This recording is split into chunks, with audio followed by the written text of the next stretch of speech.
मेरा नाम माधवेंद्र मूर्ति ओझा है। मैं जिला अध्यक्ष युवा कांग्रेस चंदौली का रहने वाला हूं। जिला चंदौली में मेरा घर है, लेकिन मैं बनारस का भी अपने आप को मानता हूं, क्योंकि इसके पहले चंदौली ज़िला बनारस में ही था। काफ़ी समय तक साथ रहने के बाद चंदौली ज़िले को अलग किया गया। मैं बहुत ही अहम मुद्दे को लेकर आज आपके सामने आया हूं।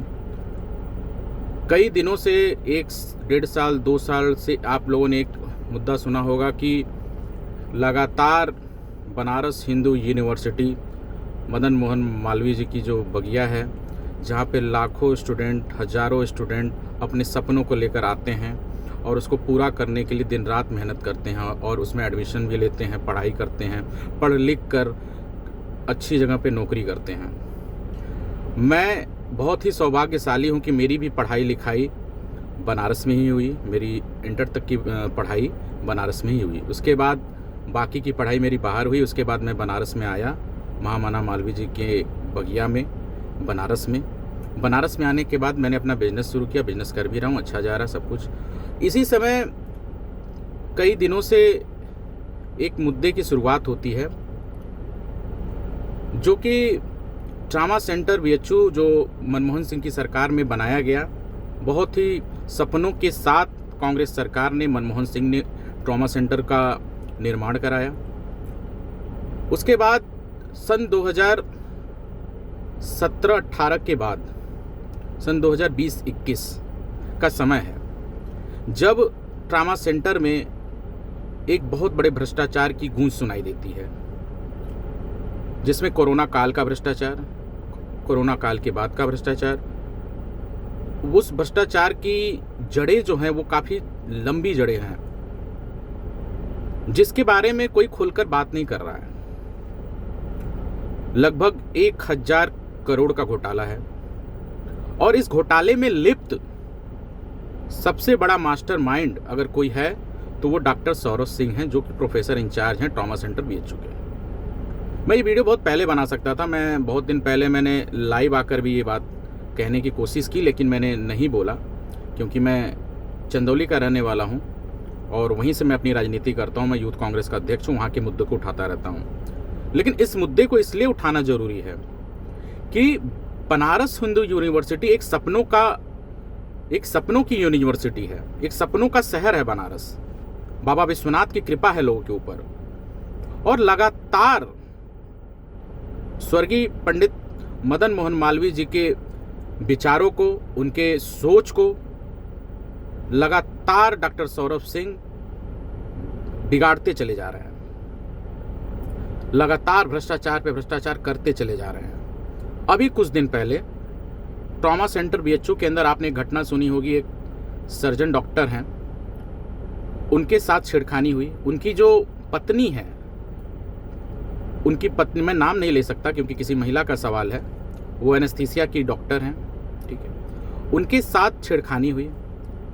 छेड़खानी के बाद फिर से उनके भ्रष्टाचार के मुद्दे को लोगों ने उठाया। लेकिन ये सरकार जो है, भाजपा की सरकार है, श्री नरेंद्र मोदी जी की जो सरकार है, यहाँ से सांसद हैं, उनसे लगातार विपक्ष के लोगों ने भी, कांग्रेस पार्टी में अजय राय जी ने आवाज़ उठाया, राघवेंद्र चौबे जी ने भी आवाज़ उठाया। लेकिन इस इतने बड़े मैटर को लेकर प्रधानमंत्री के कानों पर जू भी नहीं रेंगती है। जब सौरभ सिंह से पत्रकार पूछता है कि आपका कोई कुछ कर क्यों नहीं पा रहा है, तो उनका साफ जवाब आता है कि मेरा कोई कुछ कर नहीं पाएगा, क्योंकि मैं ऊपर तक पैसा पहुंचाता हूं। सीधे सीधे उन्होंने ये बोला, कैमरे के ऊपर नहीं बोला, तभी मेरा कोई कुछ कर नहीं पाएगा।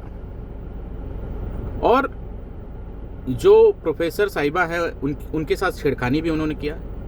मैं पुलिस का बहुत धन्यवाद करना चाहूँगा कि उन्होंने एफआईआर दर्ज की। और अभी खबर आ रही है, कल खबर आ रही है कि महिला आयोग ने 14 जुलाई को डॉक्टर सौरभ सिंह को अपने यहाँ तलब किया है।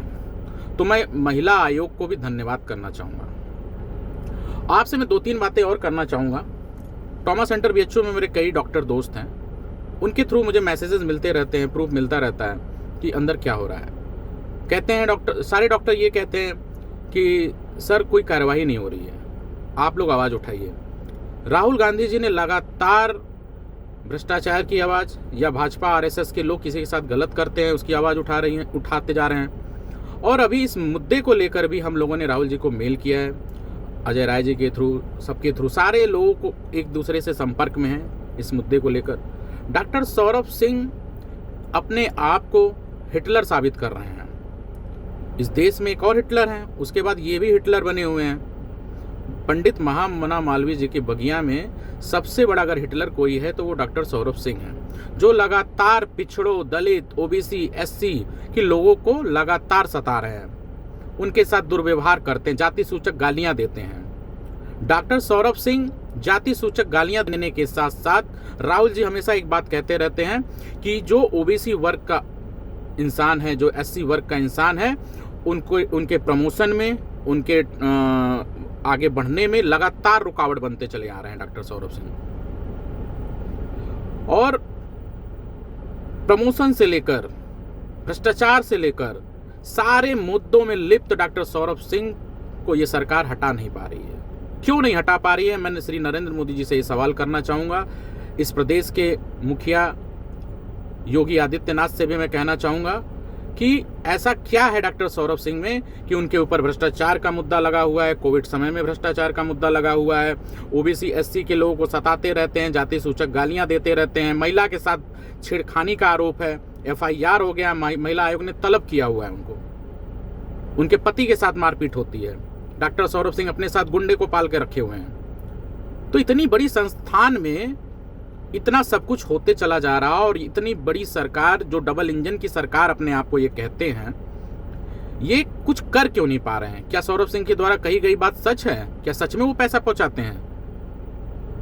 पैसे की लेन देन की वजह से इनके ऊपर कोई आंच नहीं आ रही है। तो मैं यही दरखास्त करूंगा, अगर सौरभ सिंह गलत हैं, और आने वाले समय में आप देखेंगे कि कांग्रेस पार्टी इस मुद्दे को बहुत बड़े लेवल पर उठाने जा रही है। अगर जल्द से जल्द डॉक्टर सौरभ सिंह पे कोई कार्रवाई नहीं हुई तो पूरी कांग्रेस, उत्तर प्रदेश कांग्रेस, राघवेंद्र चौबे, अजय राय जी के नेतृत्व में कांग्रेस पार्टी इसका पुरजोर आवाज़ उठाएगी और इस निकम्मी सरकार के खिलाफ और डॉक्टर सौरभ सिंह के खिलाफ आवाज़ को बुलंद करेगी। जल्द से जल्द आप कार्रवाई करें, नहीं तो कांग्रेस पार्टी उग्र आंदोलन करने के लिए तत्पर होगी। धन्यवाद।